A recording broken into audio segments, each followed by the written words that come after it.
Fajar baru saja menyingkap tirai kabut di atas pegunungan Garut ketika suara azan subuh bergema dari surau kecil di pinggir pasar.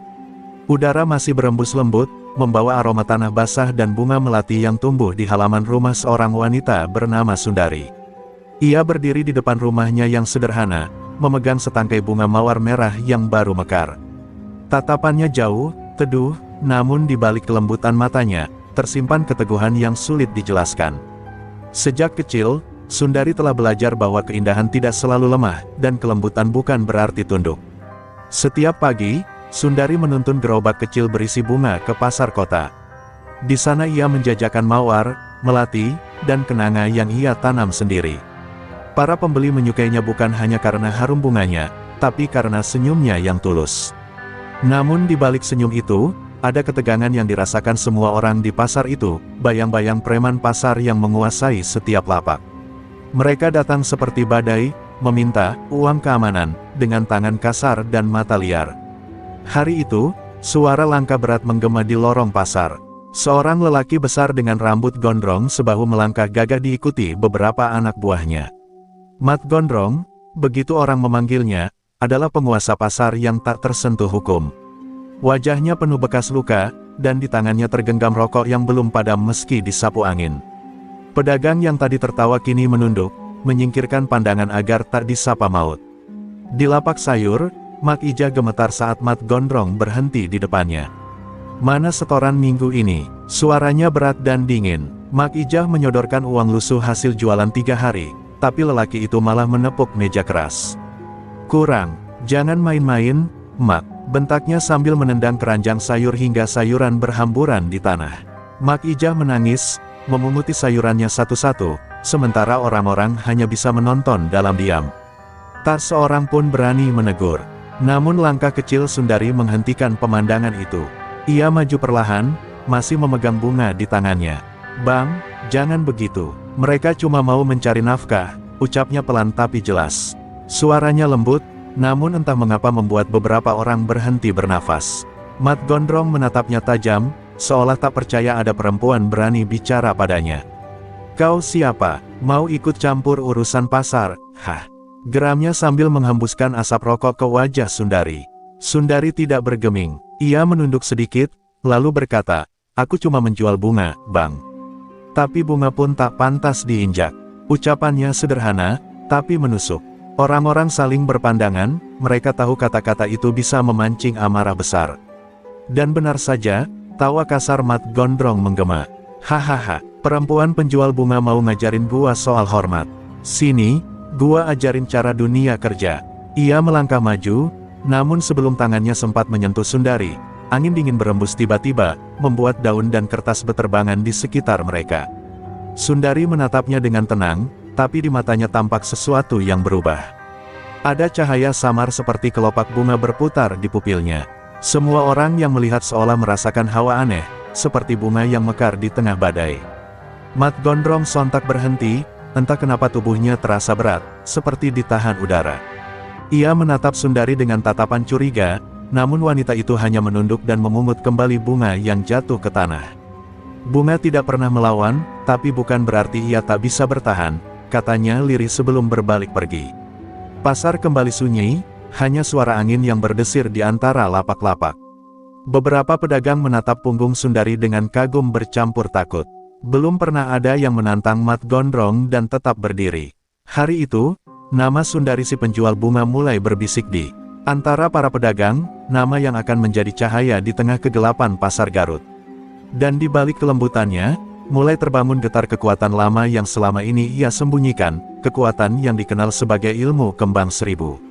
Matahari baru menampakkan sinarnya di balik awan tipis Garut ketika hiruk-pikuk pasar kembali menggeliat. Aroma gorengan, suara ayam berkokok, dan teriakan pedagang memenuhi udara. Namun di balik kesibukan itu, terselip rasa was-was yang belum juga reda setelah kejadian kemarin. Nama Sundari kini beredar cepat dari bibir ke bibir. Sebagian orang menganggapnya gila karena berani menantang Mat Gondrong, sementara sebagian lain menyebutnya penjaga pasar yang turun dari langit. Tapi bagi Sundari, semuanya biasa saja. Ia tetap datang dengan gerobak bunga, menata kelopak mawar satu persatu seperti ritual suci yang menenangkan hatinya. Mak Ija menghampirinya sambil membawa sekeranjang tomat yang sudah disusun rapi. "Nak Sundari, kau tahu, tadi pagi anak buah Mat Gondrong muter-muter lagi. Mereka bilang, sore nanti pasar bakal digerebek. Katanya, mau cari penjual bunga yang kurang ajar." Suara Mak Ija gemetar, matanya cemas. Sundari hanya tersenyum lembut, lalu berkata, "Jangan takut, Mak. Kalau bunga bisa tumbuh di tanah keras, kita pun bisa bertahan di hati yang tertekan." Ia menatap langit sebentar, seperti berbicara pada sesuatu yang tak terlihat.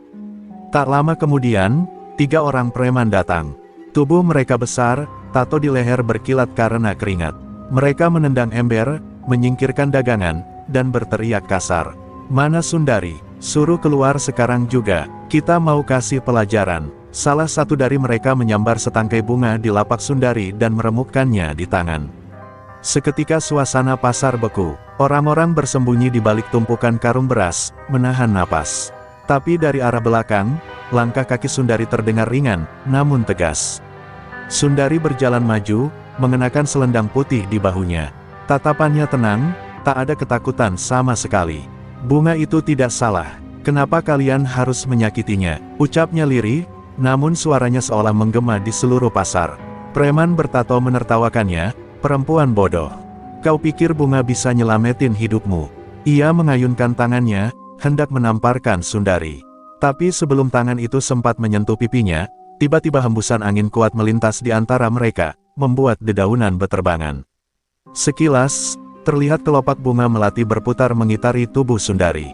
Gerakan Sundari nyaris tak terlihat. Ia hanya memutar pergelangan tangan, dan seketika preman bertato itu terhuyung mundur, kehilangan keseimbangan. Ia jatuh menabrak tumpukan karung bawang dengan wajah terperangah. 2 preman lain segera maju, tapi langkah mereka seperti tertahan sesuatu di udara. Mata mereka menatap sekitar dengan panik, seolah ada ratusan bunga yang menari di depan mata, menutupi pandangan mereka. Dalam sekejap, keduanya pun roboh tanpa luka, hanya lemas seperti kehilangan tenaga. Pedagang yang bersembunyi mulai mengintip dengan takjub. Sundari menatap mereka tanpa kebencian. "Pergilah, katakan pada Mat Gondrong, pasar ini bukan milik ketakutan." Ia kemudian memungut bunga yang tadi diremukkan dan menaruhnya kembali di atas meja. Anehnya, kelopak bunga itu tampak segar kembali, seolah tak pernah disentuh.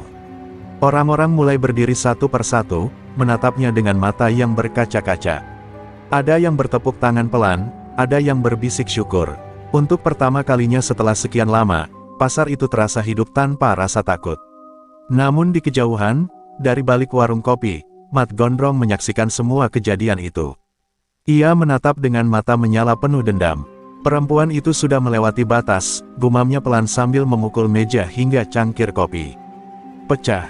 "Kalau pasar ini mau aman, gua sendiri yang bakal ngajar dia." Angin berhembus membawa bau tembakau dan marah.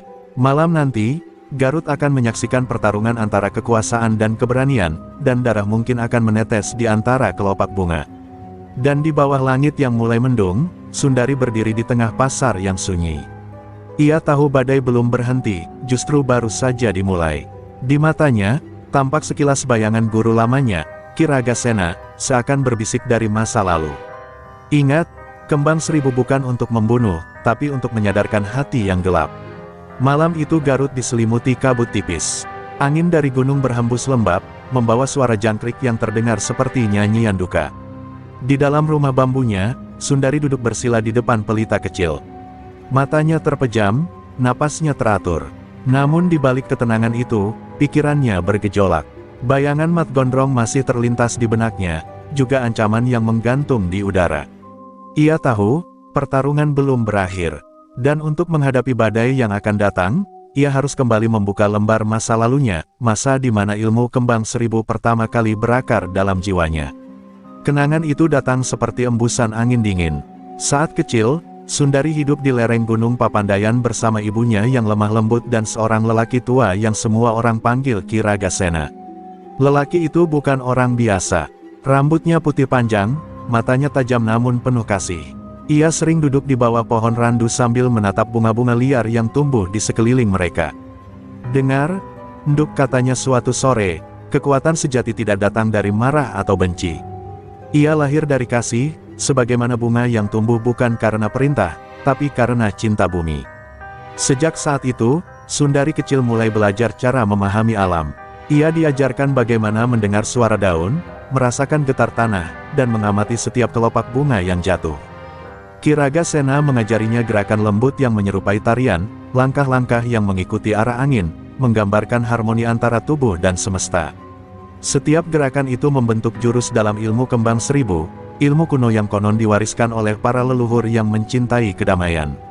Ilmu yang tidak diciptakan untuk menyerang, melainkan untuk melindungi dan menyadarkan. Namun masa damai itu berakhir tiba-tiba. Suatu malam, ketika angin bertiup aneh dari arah gunung, segerombolan orang datang mencari Ki Ragasena. Mereka menuduhnya menyembunyikan rahasia kekuatan yang bisa membuat orang kebal. Dalam kekacauan itu, rumah mereka dibakar. Sundari yang kecil berlari bersama ibunya ke hutan, sementara Ki Ragasena berdiri menghadang para penyerang. Sebelum api melahap segalanya, ia sempat berteriak, "Ingat, Sundari. Kembang seribu bukan senjata, tapi cahaya untuk mereka yang tersesat." Lalu suara ledakan menggetarkan malam. Sejak hari itu, Sundari tak pernah melihat gurunya lagi. Bertahun-tahun kemudian, setiap kali melihat bunga mekar, Sundari selalu mendengar gema suara itu di dalam hatinya. Ia tumbuh menjadi wanita yang lembut namun tangguh, membawa warisan gurunya dalam diam. Tapi di pasar Garut, dunia yang keras seringkali tak memahami kelembutan. Ia berusaha hidup sederhana, menjual bunga untuk ibunya yang sudah renta, sambil berjanji pada diri sendiri, tak akan pernah menggunakan ilmunya, kecuali untuk melindungi yang lemah. Janji itu ia genggam erat, hingga kemarin, ketika Mat Gondrong dan anak buahnya melukai orang-orang tak bersalah. Sundari membuka matanya, pelita di hadapannya bergoyang tertiup angin malam. Ia meraih setangkai melati, menatapnya dengan dalam. "Guru," bisiknya lirih, "ampuni muridmu yang telah menyalakan kembali bunga-bunga perang." Kelopak melati di tangannya bergoyang lembut, seolah menjawab.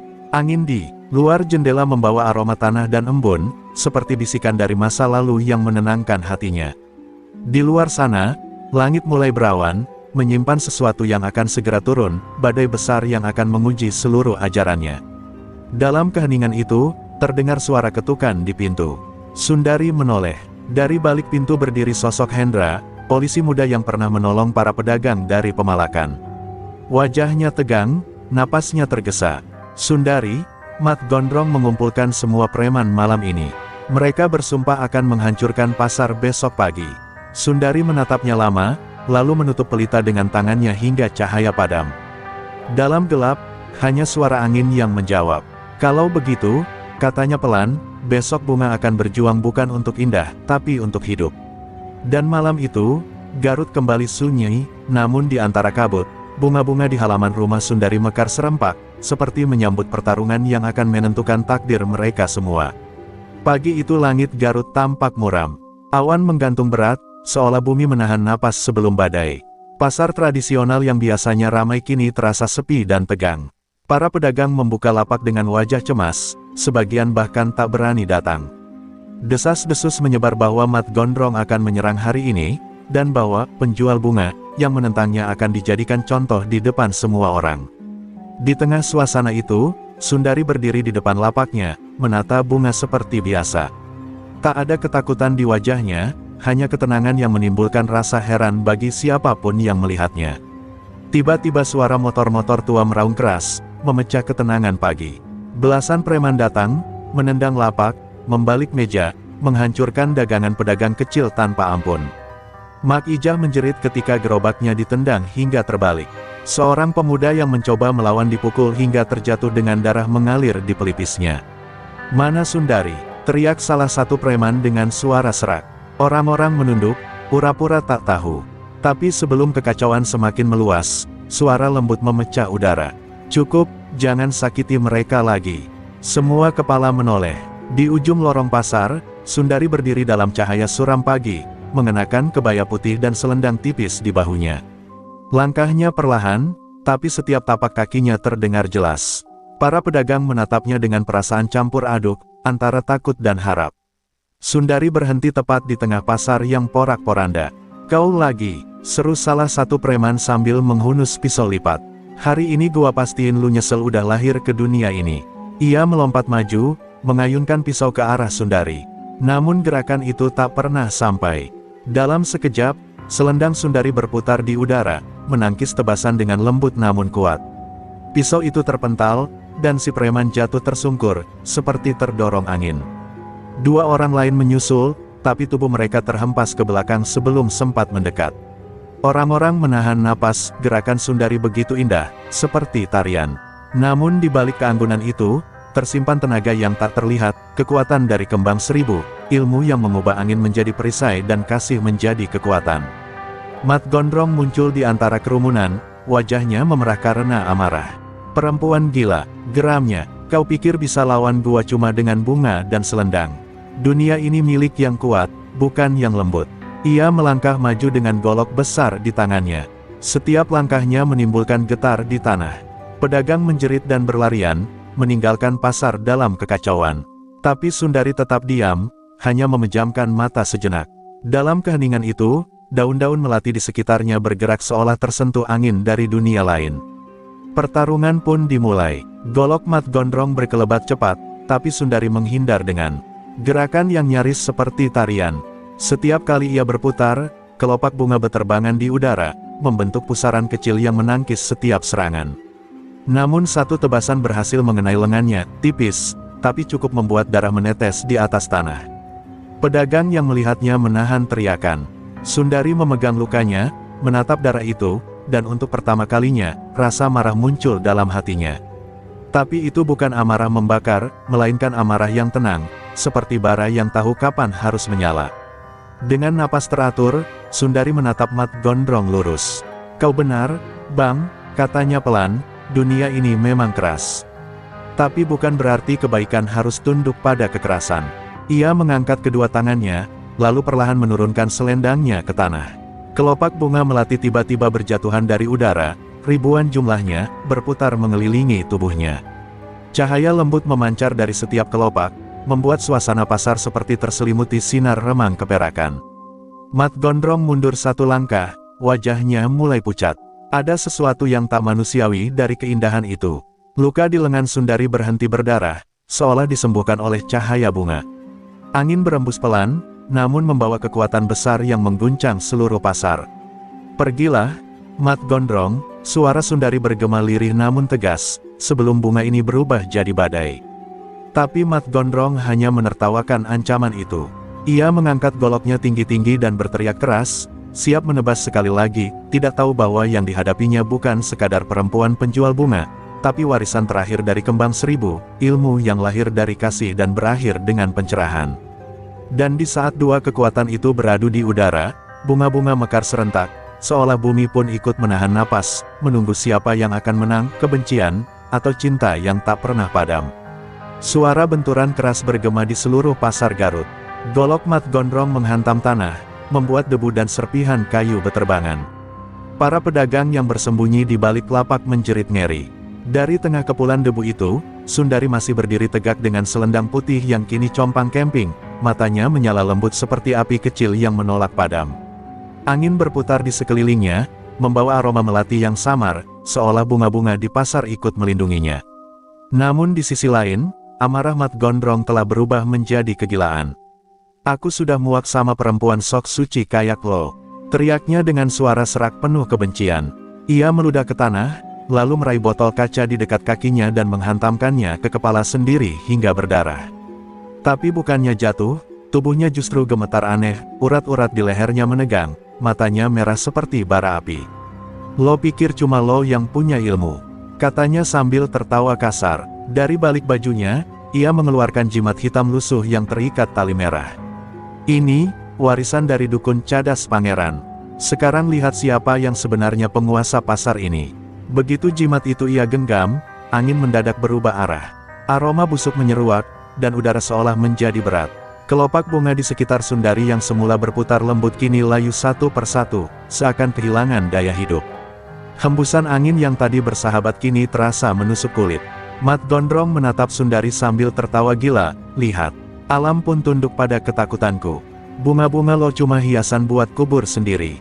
Ia melangkah maju, setiap langkahnya membuat papan lantai pasar berderak dan lampu-lampu minyak bergoyang. Sundari memejamkan mata, berusaha menenangkan hatinya. Di kepalanya terngiang suara Kiragasena, ilmu kembang seribu hanya hidup bila hatimu tenang, bukan saat kau takut. Ia menarik napas panjang, mencoba menepis hawa hitam yang mulai menekan dadanya.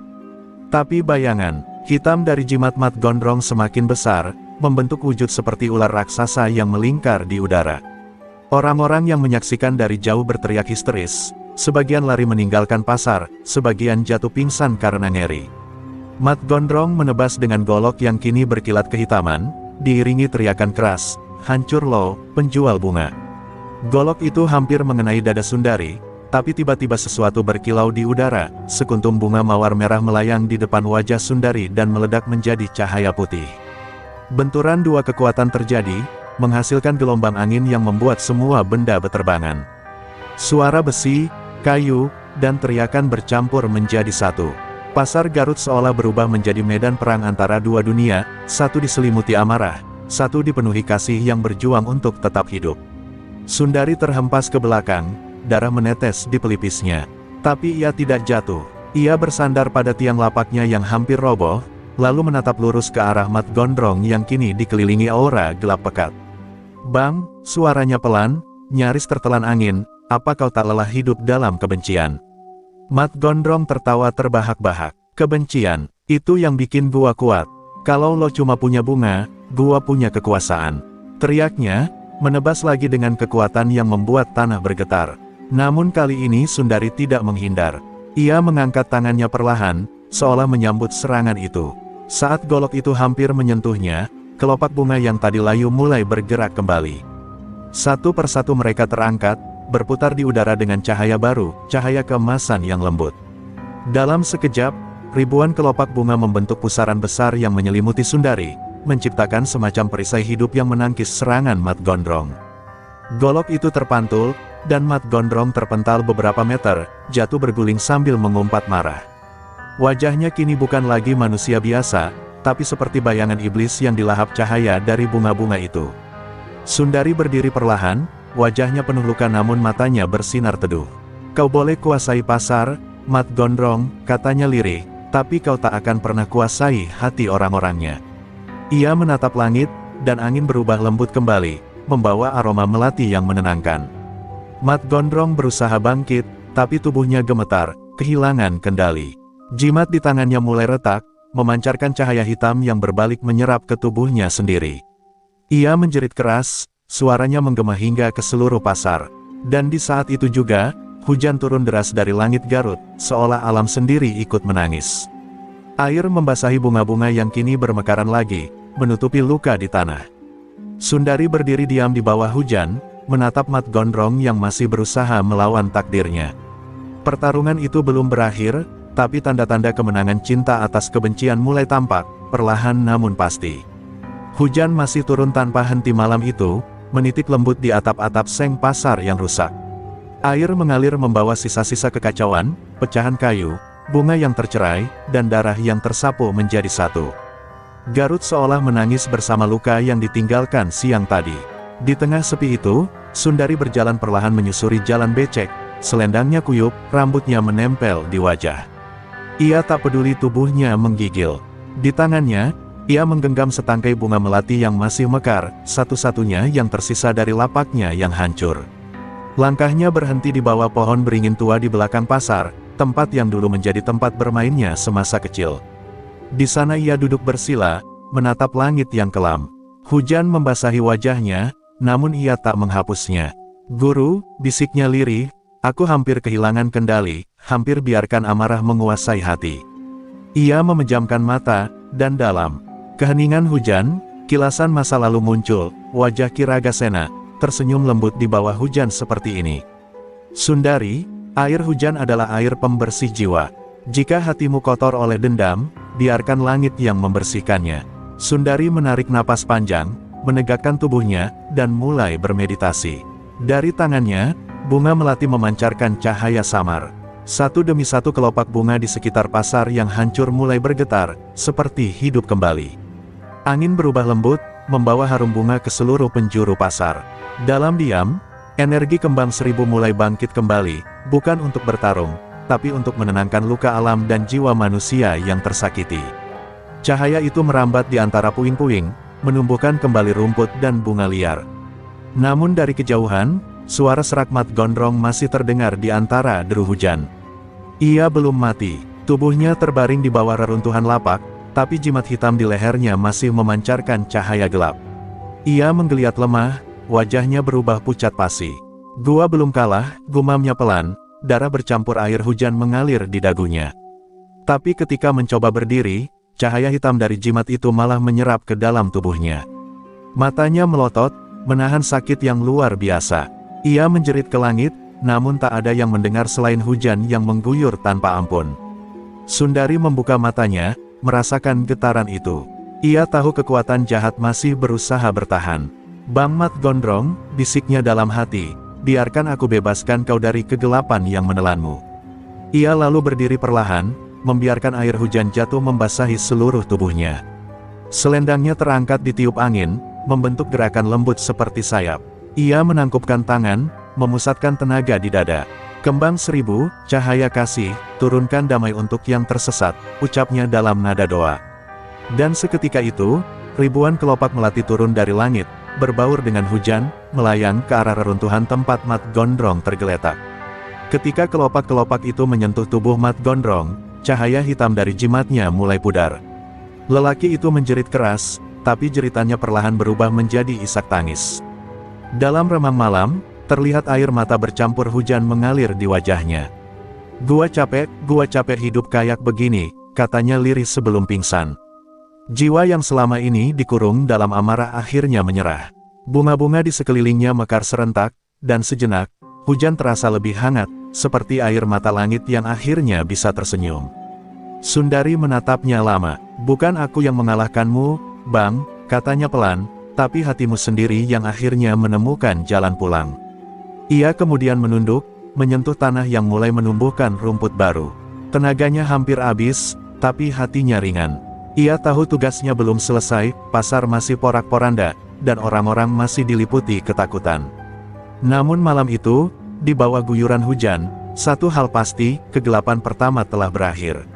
Sundari berdiri perlahan, membalikkan tubuhnya menuju arah timur, tempat fajar biasanya muncul. Hujan mulai reda, meninggalkan aroma tanah yang segar. Di langit, awan perlahan menyingkir, memperlihatkan setitik cahaya bintang. Dan di tengah kesunyian, suara burung hantu dari kejauhan terdengar seperti salam penutup dari malam panjang yang penuh ujian. Garut akan menyambut pagi baru, dan bersama embun pertama, bunga-bunga kembang seribu akan kembali bermekaran. Mentari pagi muncul perlahan dari balik bukit Cikuray, menembus sisa kabut yang masih menggantung di atas pasar. Hujan semalam telah berhenti, meninggalkan embun yang menetes di ujung daun dan atap seng. Pasar yang semalam hancur kini tampak berbeda, masih berserakan puing, tapi di antara retakan tanah tumbuh bunga melati, mawar, dan kenanga yang bermekaran seolah alam sendiri. Menyembuhkan luka, di tengah keajaiban itu, Sundari berdiri diam di depan lapak-lapak yang terbakar. Matanya menatap lurus ke depan, pada kerumunan orang-orang pasar yang mulai berdatangan dengan wajah bingung dan takut. "Teh Sundari, semalam itu beneran teteh yang ngelawan mereka?" tanya seorang pedagang tua, suaranya bergetar. Sundari tak langsung menjawab, ia hanya menatap sekeliling, melihat sisa ketakutan di wajah mereka. "Aku tak melawan siapa-siapa, Pak," jawabnya lembut, "aku hanya menegakkan yang seharusnya benar." Kalimat itu sederhana, tapi cukup untuk membuat beberapa orang menunduk, terisak haru.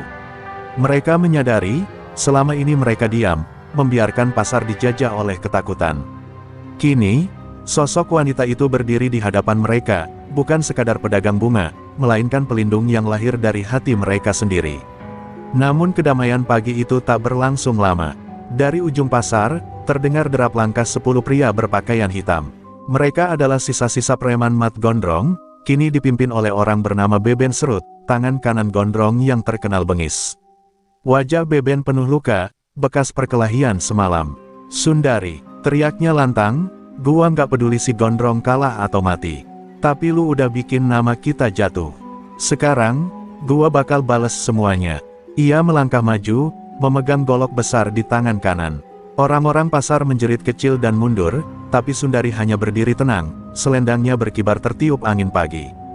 Beben tersenyum sinis. "Lu pikir bunga bisa lawan besi?" katanya mengejek, lalu mengayunkan goloknya secepat kilat ke arah Sundari. Namun saat bila itu hampir menyentuh tubuhnya, kelopak bunga di udara berputar deras seperti badai kecil. Golok itu terpental, seolah menghantam tembok tak terlihat. Suara lembut terdengar di udara, "Kembang seribu, jagalah yang tulus." Cahaya keemasan berpendar dari tangan Sundari, membentuk pusaran angin beraroma melati. Dalam sekejap, Beben dan anak buahnya terdorong mundur beberapa langkah, mata mereka terbelalak menyaksikan keajaiban yang tak bisa dijelaskan akal. Tapi Beben bukan pria yang mudah menyerah. Ia meraung marah, lalu meraih botol kecil dari sakunya. "Lu kira cuma lu yang punya ilmu? Nih lihat," teriaknya, lalu meneguk cairan hitam pekat. Seketika tubuhnya menggigil, urat-uratnya menonjol, dan matanya berubah merah menyala. Ia berlari ke arah Sundari seperti binatang buas. Orang-orang pasar menjerit ketakutan, beberapa menutup mata. Namun Sundari tidak bergerak. Ia justru menunduk pelan, menyentuh tanah, dan berkata lirih, "Bumi Garut, peluk anakmu yang tersesat." Tanah bergetar. Dari sela-sela retakan, bunga-bunga liar tumbuh dengan cepat, melilit kaki Beben seperti rantai hidup. Ia berusaha melepaskan diri, tapi semakin melawan, semakin kuat bunga itu mengikat. "Apa yang lu lakuin ini, perempuan sial?" teriaknya panik. Sundari menatapnya dengan tatapan iba. "Aku tidak menghukummu, Ben," katanya lembut, "alam hanya mengembalikanmu pada asalmu." Saat kata terakhir diucapkan, bunga-bunga itu mengeluarkan cahaya lembut, dan tubuh Beben perlahan tenggelam ke tanah bersama jeritannya yang menggema ke seluruh pasar. Keheningan menyelimuti semuanya. Burung-burung mulai berkicau, seolah menyambut akhir dari babak kelam itu. Orang-orang pasar saling berpandangan, tak tahu harus bicara apa. Seorang ibu muda menangis, menutup wajahnya sambil berucap, "Akhirnya, kita bebas." Air mata pun pecah, dan pasar Garut yang selama ini dibungkam oleh ketakutan, kini bersuara dengan tangis lega. Sundari menatap mereka satu per satu. "Pasar ini bukan milikku," katanya dengan suara yang menenangkan, "tapi milik kita semua. Selama kalian bersatu, tak ada kegelapan yang bisa kembali." Angin berhembus lembut, membawa harum bunga ke seluruh penjuru pasar. Di sinilah awal kebangkitan itu dimulai, hari di mana bunga menaklukkan besi, dan wanita Garut bernama Sundari menjadi legenda yang tak akan pernah dilupakan. Pagi di pasar Garut kini tak lagi dihiasi jeritan ketakutan, melainkan tawa dan langkah-langkah baru yang penuh harapan. Namun jauh di atas langit, awan kelabu kembali menggumpal pelan, seolah menyembunyikan rahasia yang belum selesai. Sundari duduk di depan lapak bunganya yang telah ia bangun kembali dengan tangan sendiri. Para pedagang berdatangan, membawa makanan dan ucapan terima kasih. Tapi di balik senyum lembutnya, ia tahu, kedamaian ini terasa terlalu cepat datang, seperti embun yang sebentar lagi akan menguap. Di dada Sundari, ada getaran halus yang belum pernah ia rasakan sebelumnya, seperti panggilan dari alam yang jauh. Menjelang siang, angin dari arah timur mulai bertiup kencang, membawa aroma tanah basah dan wangi damar hutan. Bunga-bunga di sekitar pasar bergetar, beberapa bahkan layu seketika.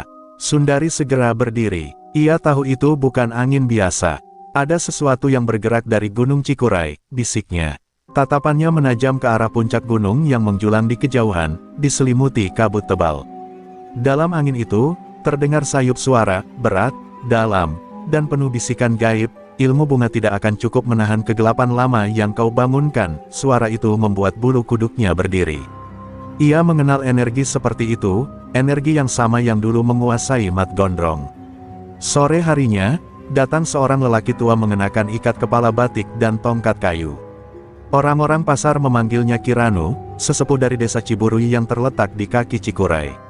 Ia datang dengan langkah pelan namun mantap. "Sundari, anak Ragasena," katanya begitu tiba di hadapan wanita itu. "Sudah waktunya kau tahu, ilmu kembang seribu bukan hanya warisan pelindung, tapi juga segel yang menahan sesuatu jauh lebih kelam."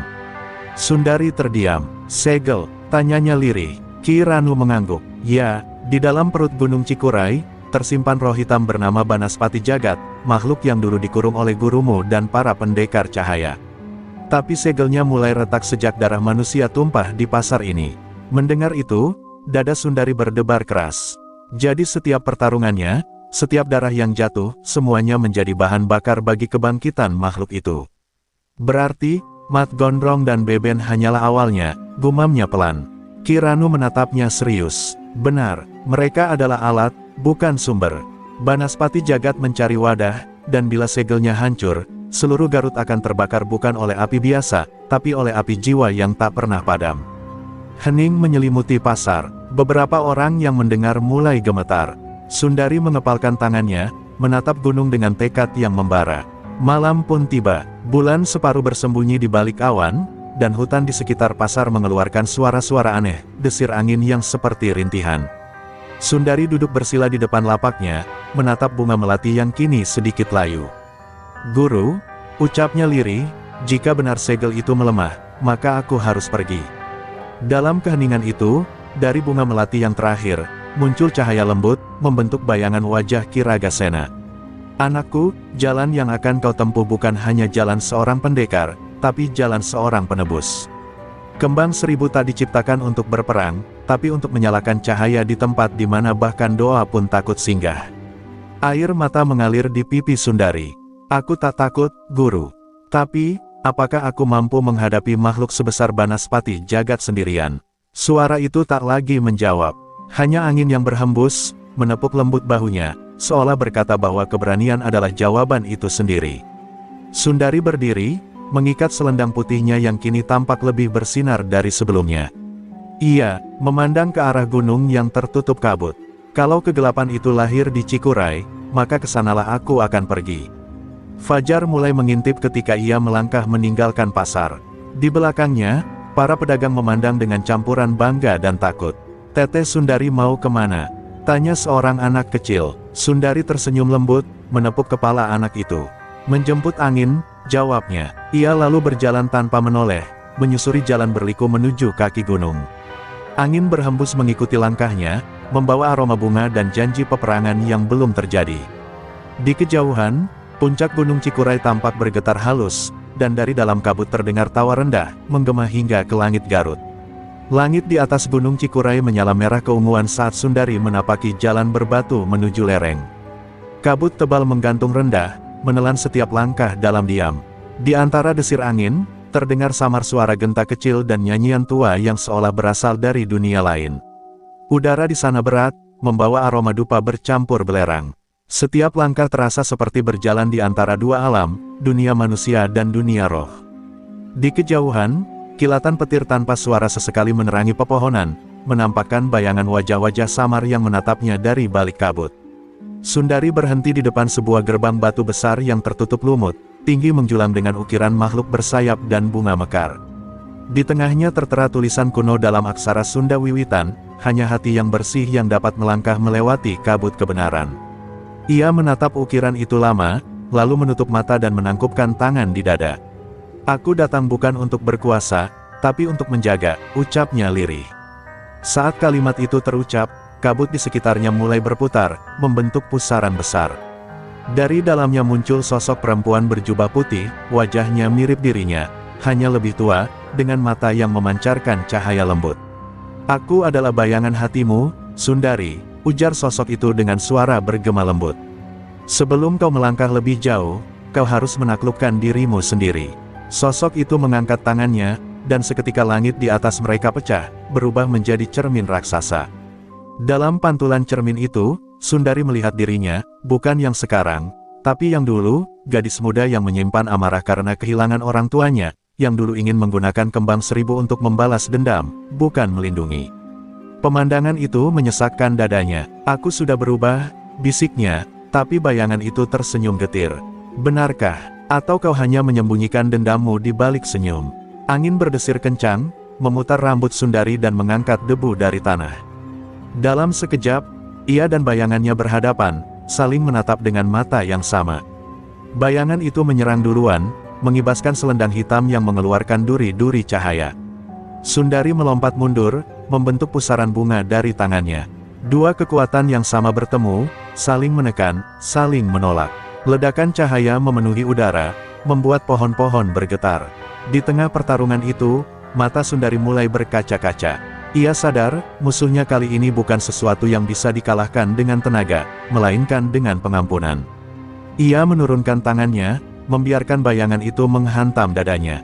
Tubuhnya terdorong ke belakang, namun ia tetap berdiri. Aku memaafkanmu, ucapnya pelan. Karena tanpa dirimu, aku takkan kuat.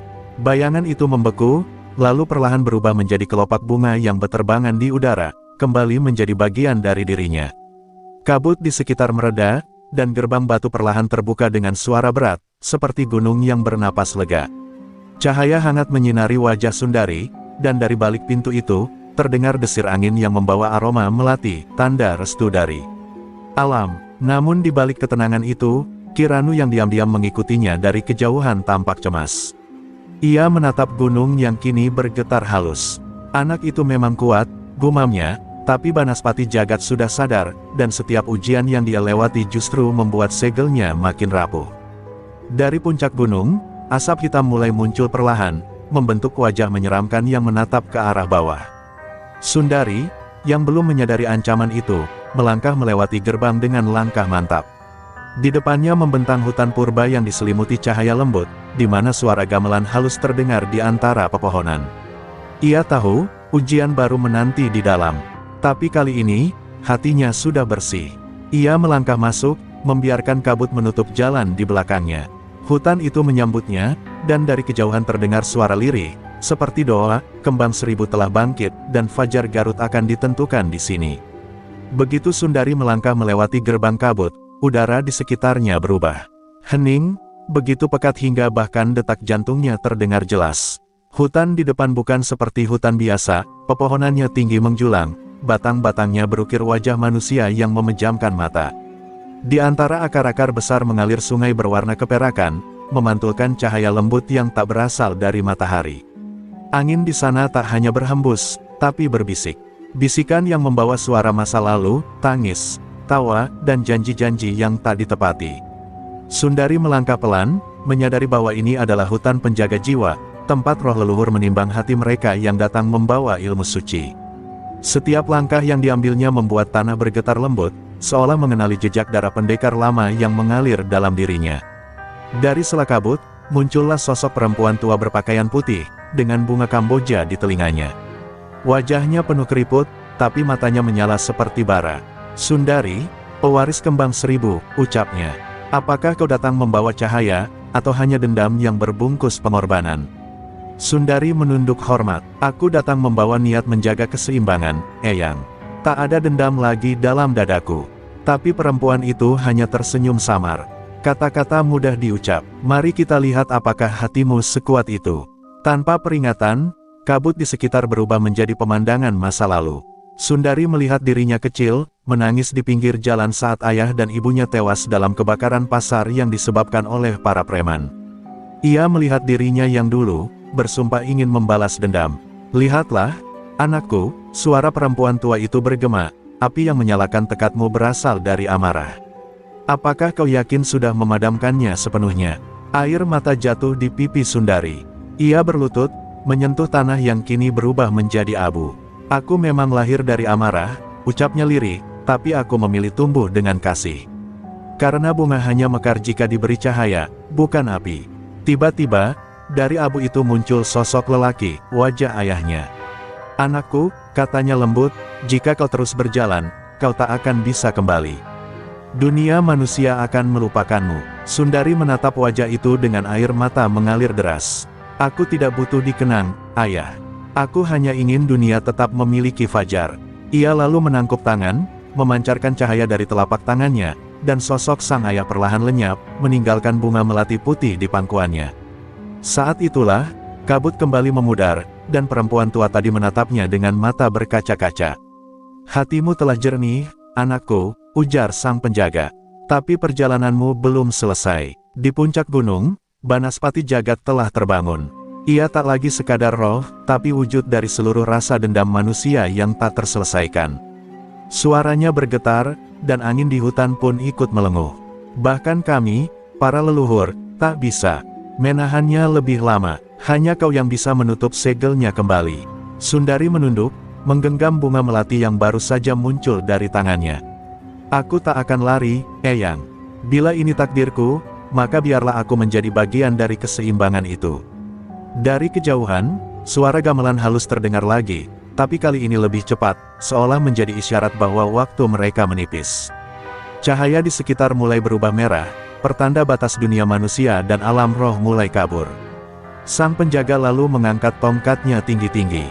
Dari ujungnya keluar cahaya hijau zamrud, membentuk jembatan cahaya yang mengarah ke puncak gunung. Langkahkan kakimu, Sundari. Tapi ingat, setelah melewati ini, tak ada lagi jalan pulang. Dunia akan mengenalmu bukan sebagai manusia, tapi sebagai penjaga abadi. Sundari menatap ke atas, melihat kilatan api menembus awan di puncak Cikuray. Ia menarik napas dalam-dalam, menatap hutan yang kini terasa seperti keluarga terakhirnya, lalu melangkah maju ke jembatan cahaya itu tanpa ragu sedikitpun.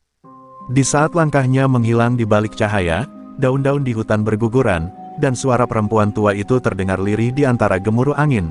Pergilah, anak bunga, jadilah fajar bagi Garut.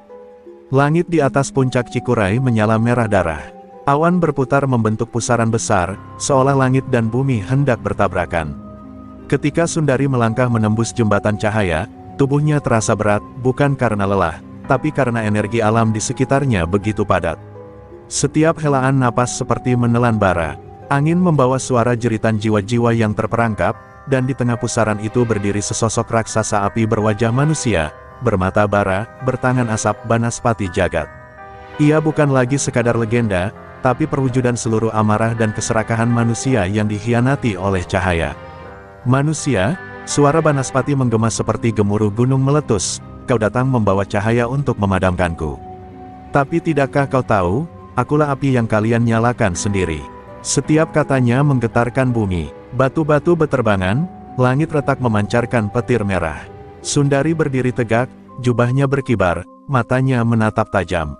Api tanpa kendali memang bisa membakar, tapi aku datang membawa bunga, dan bunga tahu cara menenangkan bara. Ia menangkup tangan, menyalakan sinar dari telapak tangannya, membentuk kelopak kembang seribu yang berputar pelan di udara. Namun Banaspati tertawa keras, tawa yang membuat udara bergetar.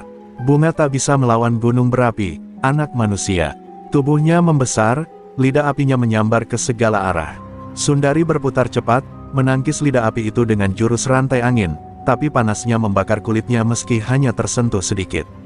Tubuhnya terlempar jauh, menghantam batu besar, darah segar mengalir di bibirnya. Dalam detik itu, bayangan masa kecilnya muncul lagi, dirinya yang dulu, ketakutan di tengah api pasar yang membara. Tidak, gumamnya, aku tidak akan terbakar dua kali oleh takdir yang sama. Dengan sisa tenaganya, Sundari berdiri. Ia merapalkan mantra peninggalan Eyang Sri Retna, darah bumi, napas langit, jadilah satu dalam kasih. Dari tubuhnya memancar aura lembut berwarna biru muda. Tanah di sekitarnya mulai menumbuhkan bunga-bunga putih di tengah kobaran api. Bunga-bunga itu mekar seiring langkahnya, menciptakan jalur tenang menuju raksasa api itu. Banaspati mengaum, mencoba memadamkan bunga-bunga itu, tapi setiap kelopak yang layu justru menumbuhkan 10 bunga baru. Sundari melompat ke udara, menari di antara semburan api, tubuhnya memancarkan cahaya seperti bintang. Ia membentuk mandala cahaya, simbol kuno yang memisahkan dunia roh dan manusia. Banaspati meraung kesakitan, separuh tubuhnya mulai retak. Kau pikir dengan cinta kau bisa menghentikan amarah dunia, teriaknya. Sundari tersenyum lirih, bukan menghentikan, tapi menenangkan. Lalu, dengan gerakan terakhir, ia menancapkan tangannya ke dada Banaspati, membiarkan cahaya kembang seribu masuk ke inti apinya. Tubuh raksasa itu berhenti bergerak. Suara dentuman besar terdengar, seperti gunung meletus, tapi bukan kehancuran, melainkan penyerahan. Api berubah menjadi ribuan bunga merah yang melayang ke langit malam. Dari antara kelopak yang berjatuhan, Sundari jatuh perlahan, tubuhnya terbakar lembut oleh cahaya emas. Saat ia menyentuh tanah, jubahnya mulai berubah menjadi debu cahaya. Ia menatap ke langit, tersenyum puas. Kini dunia memiliki fajar baru. Ketika pagi datang, Gunung Cikuray kembali tenang. Hutan-hutan di bawahnya dipenuhi bunga putih yang tak pernah tumbuh sebelumnya, bunga fajar, begitu penduduk menamainya. Tak ada yang tahu asalnya, tapi setiap kali angin bertiup, terdengar bisikan lembut, kasih adalah api yang tak membakar. Dan di antara kabut puncak gunung, sosok perempuan berbalut cahaya tampak berdiri diam, bukan manusia, bukan roh, melainkan penjaga abadi keseimbangan dunia. Kabut pagi turun perlahan di atas kota Garut. Setelah peristiwa mengerikan di Gunung Cikuray malam itu, dunia seolah berubah. Udara menjadi lebih hangat, burung-burung kembali berkicau, dan bunga-bunga putih yang tumbuh di setiap sudut desa menyebarkan aroma lembut yang menenangkan hati siapapun yang menciumnya. Tak ada yang tahu dari mana bunga itu berasal, tapi orang-orang mulai menyebutnya kembang seribu, bunga yang diyakini membawa kedamaian dan keberanian bagi siapapun yang menanamnya. Pasar Garut yang dulu dikuasai oleh ketakutan kini berubah menjadi tempat penuh tawa dan kehidupan. Di antara keramaian pasar yang kembali hidup, Rani, sahabat kecil Sundari yang dulu selalu menemaninya berjualan sayur, kini berdiri di depan lapak sederhana sambil tersenyum. Ia menatap ke arah langit yang cerah, lalu berbisik, "Sundari, kau berhasil." Sejak kejadian di puncak gunung itu, tak ada lagi kabar tentang Sundari. Namun setiap kali matahari terbit, sinar keemasan yang menyinari pasar selalu membuat orang-orang merasa seolah ia masih menjaga mereka dari kejauhan. Sementara itu, Mat Gondrong, mantan pemimpin preman pasar yang dulu menebar ketakutan, kini menjadi sosok yang sangat berbeda. Tubuhnya yang dulu dipenuhi tato kini tampak lusuh, wajahnya tenang, dan di tangannya ada setangkai bunga putih yang selalu ia bawa. Ia sering duduk di pojok pasar sambil membantu para pedagang kecil menata dagangan mereka. "Aku pernah membakar, tapi kini tugasku menjaga agar tak ada lagi api di hati manusia," katanya suatu hari ketika ditanya oleh anak kecil. Tak banyak yang tahu bahwa malam itu di puncak gunung, Sundari sempat menyentuh dadanya dan berbisik, "Bakar amarahmu, bukan dunia." Hari demi hari berlalu, dan pasar Garut semakin maju. Orang-orang datang dari berbagai daerah, bukan hanya untuk berdagang, tapi untuk melihat keajaiban bunga abadi yang selalu bermekaran di sekitar pasar. Pemerintah setempat bahkan menjadikan pasar itu sebagai pasar kembang seribu, simbol perubahan dan kebangkitan rakyat kecil melawan ketakutan. Namun di balik semua kegembiraan itu, beberapa orang tua masih percaya bahwa setiap malam Jumat, suara lembut seorang perempuan terdengar di antara desiran angin pasar, seolah sedang meninabobokan dunia agar tetap damai. Rani sering menjadi orang pertama yang datang ke pasar setiap pagi. Ia selalu menyiram bunga-bunga putih yang tumbuh di dekat tempat Sundari dulu berjualan. "Kalau bukan karena dia, mungkin kita semua masih hidup dalam bayang-bayang ketakutan," katanya pelan. Tapi kadang, ketika ia menunduk menyiram bunga, air matanya jatuh tanpa sadar. Ia merindukan tawa lembut Sundari, dan tatapan mata penuh keyakinan yang dulu menyalakan harapan bagi semua orang di pasar itu. Suatu sore, langit Garut memerah seperti dulu, tapi kali ini bukan karena api, melainkan karena cahaya matahari yang terbenam indah di balik gunung. Dari kejauhan, Rani melihat sosok perempuan berpakaian putih berdiri di atas bukit kecil. Rambutnya berkilau terkena cahaya senja, dan di sekitarnya berterbangan kelopak bunga. Saat Rani berlari mendekat, sosok itu menghilang, meninggalkan sebatang bunga kembang seribu yang mekar di tanah. Rani tersenyum sambil menatapnya, tahu betul siapa yang baru saja datang. Kini setiap tanggal itu, hari di mana Sundari mengorbankan dirinya, seluruh warga Garut menyalakan lilin seribu cahaya di sepanjang jalan menuju pasar. Mereka berdoa agar keberanian dan kasih selalu menuntun langkah mereka. Tak lagi ada preman, tak ada lagi ketakutan. Yang tersisa hanyalah kedamaian, diwariskan dari seorang perempuan sederhana yang memegang kekuatan cinta lebih besar dari api manapun. Dan di puncak Gunung Cikuray, tepat saat fajar menembus kabut, seberkas cahaya putih masih tampak menyala lembut. Banyak pendaki mengira itu hanya pantulan matahari. Tapi bagi mereka yang tahu kisahnya, mereka percaya itu adalah jiwa Sundari, sang pemilik ilmu kembang seribu, yang kini menjadi penjaga abadi bagi bumi dan manusia yang dicintainya. Malam itu, Gunung Cikuray diselimuti kabut pekat yang tak biasa. Para pendaki yang melintas di lereng bawah mengaku melihat cahaya biru berputar di puncak, bukan cahaya api, melainkan seperti jiwa yang menari di antara awan. Kabar itu menyebar ke seluruh Garut, hingga sampai ke telinga Rani, yang kini menjadi penjaga pasar. Hatinya bergetar mendengar kabar itu, seolah alam sendiri memanggilnya. "Sundari, apa itu kau?" gumamnya lirih sambil menatap puncak gunung yang samar-samar bercahaya. Tak menunggu lama, Rani memutuskan untuk naik ke gunung seorang diri. Di tangannya, ia menggenggam setangkai kembang seribu yang ia petik dari makam simbolis Sundari di pasar. Langkahnya berat, tapi hatinya yakin. Angin malam berhembus lembut, seperti menuntunnya. Di setiap tikungan, bunga-bunga putih bermekaran, membentuk jalur cahaya yang hanya bisa dilihat oleh mereka yang hatinya bersih. Saat mendekati puncak, suara lembut terdengar di antara desir angin, "Rani, waktunya telah tiba." Ketika ia sampai di atas, puncak gunung telah berubah. Tak ada lagi bara api atau tanah hangus. Sebagai gantinya, terbentang taman yang luas, penuh dengan bunga yang bersinar dalam gelap. Di tengahnya berdiri sosok perempuan berbalut cahaya, wajahnya lembut, matanya penuh kasih. Itu Sundari, tapi bukan dalam wujud manusia biasa. Tubuhnya kini seperti cahaya murni yang hidup. "Kau datang tepat waktu," katanya dengan senyum yang sama seperti dulu. "Ilmu ini tak boleh padam. Dunia masih butuh penjaga." Air mata menetes di pipi Rani. "Tapi aku tak sekuat dirimu, Sundari, aku hanya pedagang sayur biasa." Sundari mendekat, mengulurkan tangannya, menyentuh dada Rani tepat di atas jantungnya. Kekuatan sejati tidak berasal dari tubuh, tapi dari niat. Kembang seribu tumbuh dari hati yang tulus, bukan dari darah keturunan. Seketika, tubuh Rani memancarkan cahaya lembut. Di belakangnya, kelopak bunga-bunga di taman mulai berputar, membentuk lingkaran seperti mandala cahaya, simbol pewarisan ilmu. Namun tiba-tiba, langit bergemuruh.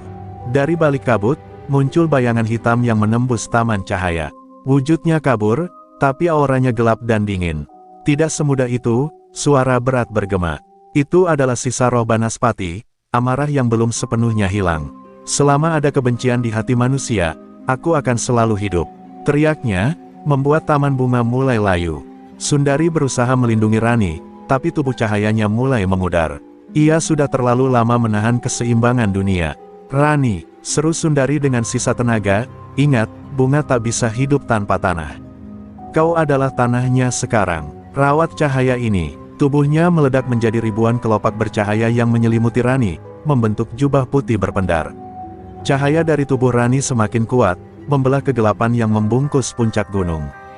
Dengan tangannya yang bergetar, ia mengangkat bunga kembang seribu ke udara, lalu berteriak, "Dengan kasihmu, aku meneruskan sumpahmu, Sundari." Ledakan cahaya terjadi, menerangi seluruh langit Garut. Roh gelap itu memekik sebelum lenyap di telan terang. Gunung kembali hening, dan di tengah taman cahaya, kini hanya ada Rani, berdiri dengan mata menyala lembut dan tubuh berbalut jubah kembang seribu. Ia telah menjadi penerus sejati Sundari, penjaga baru keseimbangan dunia. Tapi dalam hatinya, ia tahu, ini baru permulaan dari takdir yang lebih besar. Sejak malam cahaya besar itu, Garut menjadi tempat ziarah bagi banyak orang. Mereka datang dari berbagai daerah untuk melihat taman abadi di kaki Gunung Cikuray, tempat ribuan kembang seribu tumbuh dan mekar tanpa henti. Namun di balik keindahan itu, muncul firasat aneh.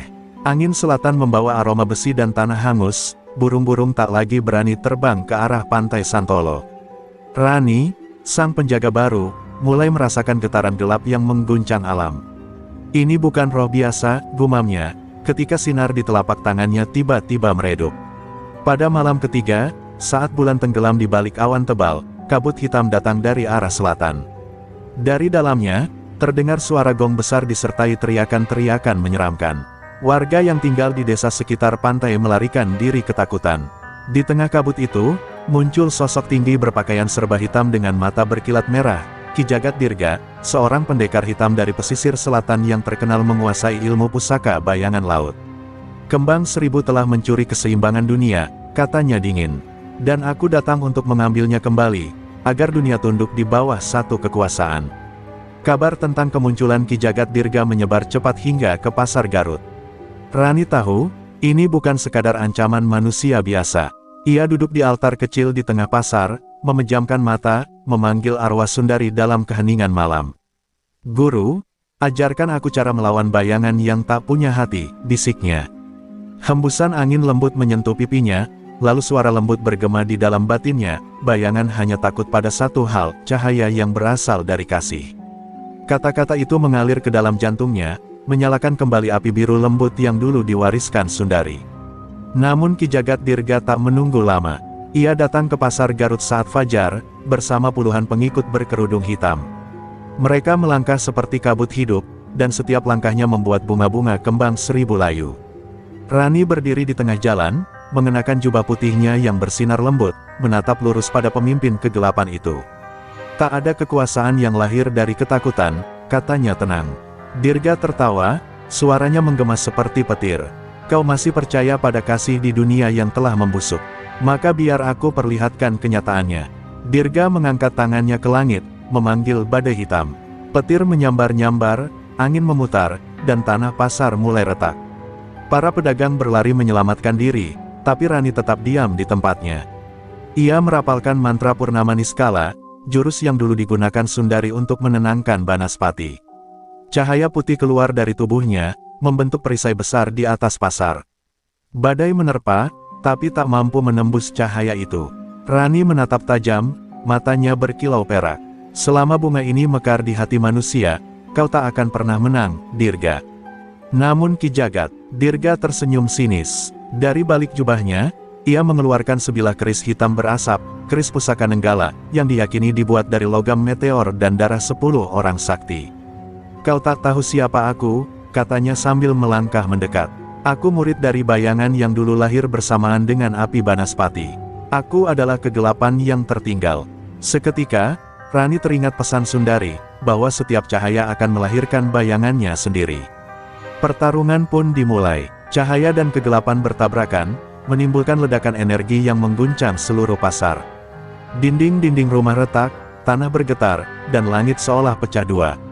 Rani menangkis serangan bertubi-tubi dengan tangan bercahaya, tapi kekuatan Dirga begitu besar. Ketika pedang hitamnya hampir mengenai dada Rani, sinar dari bunga kembang 1000 di pelukannya meledak, menahan serangan itu sekejap. Rani terhempas ke belakang, darah menetes dari bibirnya, tapi ia masih berdiri. Jika kau lahir dari bayangan, katanya dengan suara parau, maka aku akan menjadi fajar yang memudarkanmu. Ki Jagat Dirga mengerang, tapi senyum gelapnya belum hilang. Fajar pun tak bisa abadi, Rani. Setiap pagi akan kembali pada malam. Ia menghilang dalam pusaran kabut, meninggalkan pasar yang porak-poranda dan bunga-bunga yang layu. Rani menatap langit yang mendung, napasnya tersengal. Ia tahu, pertempuran belum berakhir. Di kejauhan, kilatan merah tampak di ufuk selatan, pertanda bahwa bayangan laut baru saja memulai pergerakannya. Dan kini, Garut kembali berdiri di antara dua dunia, cahaya dan kegelapan. Langit Garut muram, awan hitam menggantung rendah, dan dari arah pantai terdengar suara gong panjang, tanda bahwa kekuatan bayangan laut telah bangkit sepenuhnya. Ombak menghantam karang dengan kekuatan yang belum pernah terlihat sebelumnya. Rani berdiri di tebing Santolo, jubah putihnya berkibar hebat diterpa angin. Di tangannya, bunga kembang 1000 mekar sempurna, memancarkan cahaya lembut yang menembus kabut. Di kejauhan, cahaya merah menyala dari tengah lautan, pusat kekuatan Ki Jagat Dirga, yang kini memanggil arwah laut untuk menenggelamkan seluruh pesisir.